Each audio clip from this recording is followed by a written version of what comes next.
Along the banks of the Savannah River, inside a century-old power plant, sits a replica of the largest dinosaur ever discovered, Amphisilus fragilis.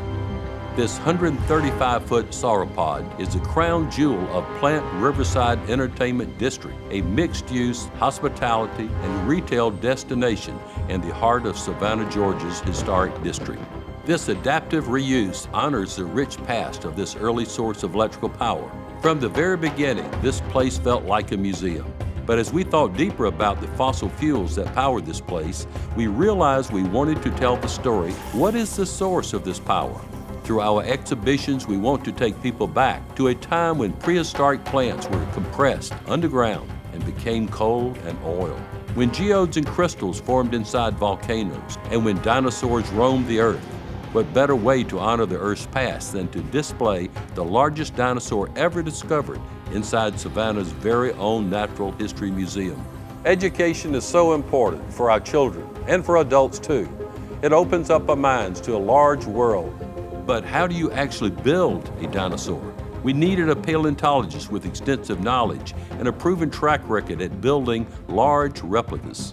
My name is Dave Trexler. I'm staff paleontologist at the Two Medicine Dinosaur Center in Bynum, Montana. About 3 years ago, my organization and I were asked to build Amphisilus fragilis. It was a dinosaur that was discovered back in the 1870s and written up by Edward Brinker Cope. No one has built a full-size replica based on the measurements from that piece.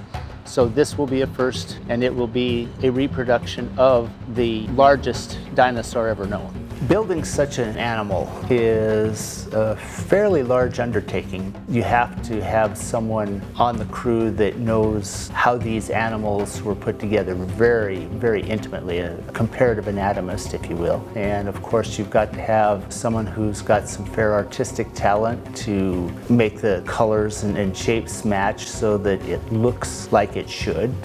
But you've also got to have an engineer, somebody who can actually hang these great big vertebrae up in the air and not have them collapse. Would the specimen get done on time? Would everything fit? Would it stand up? Would it do what we intended it to do? Because it was created in a shop that only had a 12-foot tall ceiling. The animal was never put together until this point. So seeing it all together, working as it should, is really gratifying.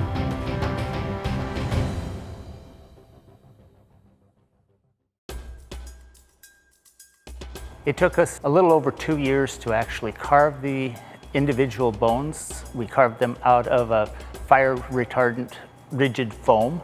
We use a number of different tools, from the very simple hand tools to some fairly complicated computer-assisted drawing equipment. The bulk of what we do actually is old school. We have a set of carving knives, a takeoff on what West Coast Indians used to carve their totem poles and dugout canoes, and those work very well for basic shaping of the bones. We also have to do scaling and making sure that what we actually produced is going to match up with the next piece. It didn't sound real at first. We were hired by the Kessler collection to paint this dinosaur for Plant Riverside District. Originally they wanted like a smoked chrome or black chrome, so I showed them this sample, but they opted for the cleaner, regular chrome.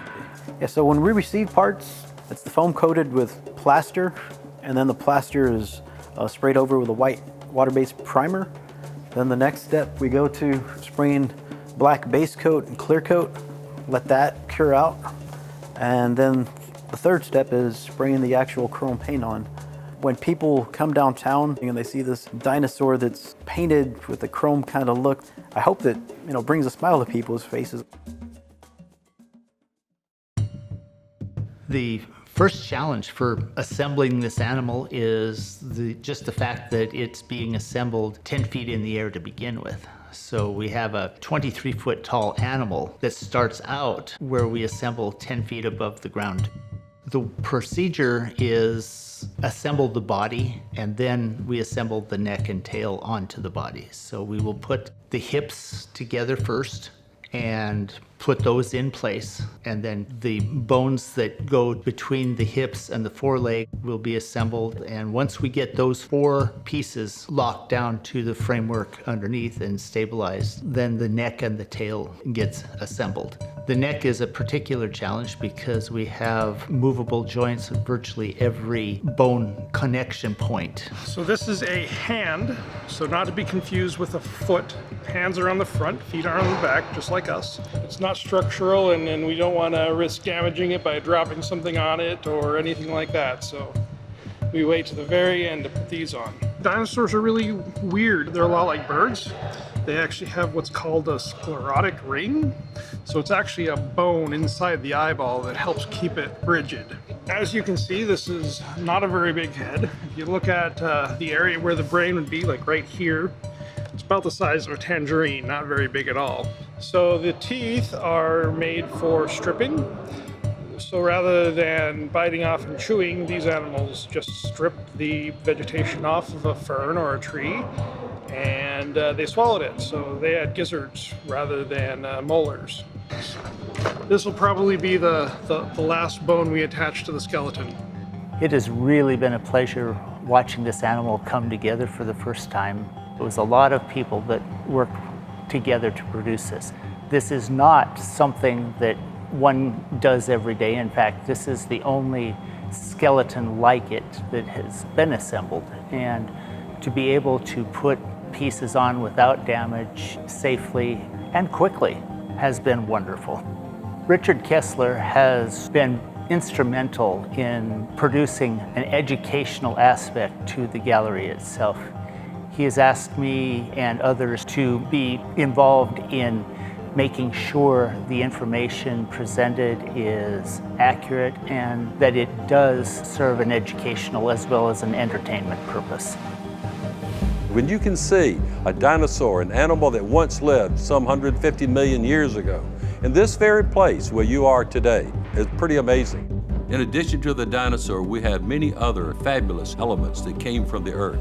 We have minerals of every type you can imagine. We have 25-million-year-old birds flying over the dinosaur. We feel this Natural History Museum has the power to open people's minds to new information they may not have known before or see life in a new way. It's been astounding watching this dinosaur come into being. We invite you to Plant Riverside to enjoy Amphicoelus fragilis and hope you appreciate the great efforts that have gone into producing this larger-than-life tribute to our past.